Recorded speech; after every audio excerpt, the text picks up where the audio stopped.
আজ সাবুদানার বড়া নিয়ে হাজির হয়ে গেছি আপনাদের সামনে। এই দেখুন, কড়কড়ে মুচমুচে লোভনীয় সাবুদানার বড়া কি করে বানাচ্ছি চলুন দেখে নিই। এই দেখুন দেখুন, বড় বড় সাবুদানা ভিজিয়ে রেখেছিলাম রাত্রেবেলায়। তার মধ্যে নুন, হলুদ, এই যে আলু সেদ্ধ করে রেখেছি, কাঁচা লঙ্কা, ধনেপাতা, এই যে চিনেবাদাম ভেজে রেখেছি। এগুলো ভেঙে নেবো একটু। আপনারা গোটাও দিতে পারেন, কিন্তু ভেঙে দিলে ভালো লাগে, একটু মুচমুচে বেশ।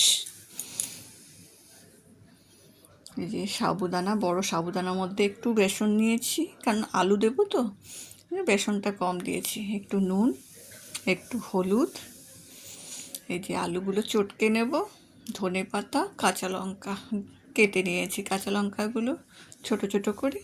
এবার ভালো করে মেখে নেব এটা। এই দেখুন কি সুন্দর।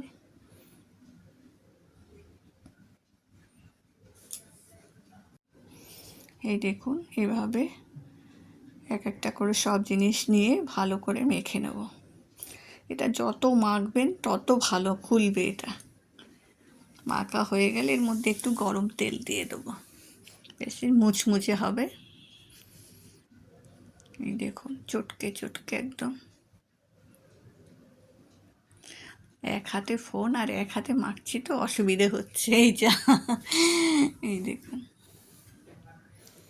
এই যে মাখা হচ্ছে, অনেকক্ষণ ধরে মাখতে হবে ভালো করে, যাতে মুচমুচে হবে। যত ভালো মাখবেন তত মুচমুচে হবে। আর এদিকে বাদামটা পেস্ট করে নেব, মানে ছোট ছোট টুকরো করে নেব। এই দেখুন পড়ে যাচ্ছে, ছোট্ট হামল দিস্তাটা। এই দেখুন, এই দানাগুলো দিয়ে দেব। এদিকে তেল গরম বসিয়ে দিয়েছি। এই দেখুন, দারুণ লাগে, কিন্তু আপনারা বানিয়ে দেখবেন, খুব সুন্দর। একবার খেলে বারবার খেতে ইচ্ছে করবে। আমি আগের ভিডিওতে সাবুদানার খিচুড়ি বানানো দেখিয়েছি, আজকে দেখুন সাবুদানার বড়া। জি, গরম তেলে ছেড়ে দিয়েছি।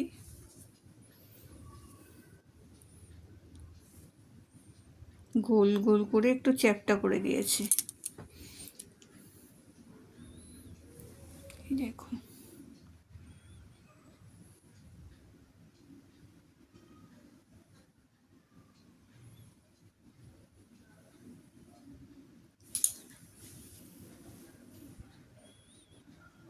এই দেখুন হচ্ছে। এটা উপোসের সময় এই মহারাষ্ট্রে এখানে এই সাবুদানার খিচুড়ি, সাবুদানার বড়া খেয়েই থাকে। আমিও শিখে গেছি এখানে এসে, বেশ ভালো লাগে। এই দেখুন লাল লাল হয়েছে, মুচমুচে একদম, দেখেই ভীষণ লোভ লাগছে, তাই না? দেখুন,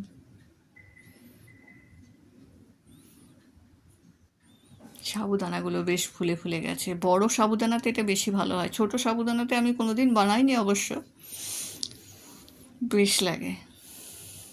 এই দেখুন, ধনে পাতা, জিরে আছে, হ্যাঁ জিরেও দিয়েছি, গোটা জিরে দিয়েছি, বলতে ভুলেই গিয়েছিলাম। এই দেখুন,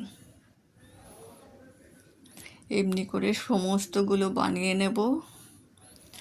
এই দেখুন, বাকিগুলো দিয়েছি আস্তে আস্তে। এই দেখুন কত ফুলে ফুলে একদম আলুর চপের মতন হয়েছে। কিন্তু এটাতে সাবুদানার বড়াটা খেতে দারুণ লাগে। আপনারা বানিয়ে খাবেন দেখবেন। এই দেখুন হয়ে গেছে। এবার চলুন এটাকে নিয়ে টেবিলে যাই, আরাম করে আয়েস করে খাই। আহা হা, কি সুন্দর গন্ধ বেরিয়েছে, আর কি মচমচে। এই দেখুন, দারুণ হয়েছে। আর গরম গরম গরম খেতে দারুণ লাগে পকোড়াটা। চলুন তাহলে এইগুলো খাই বসে বসে। টাটা।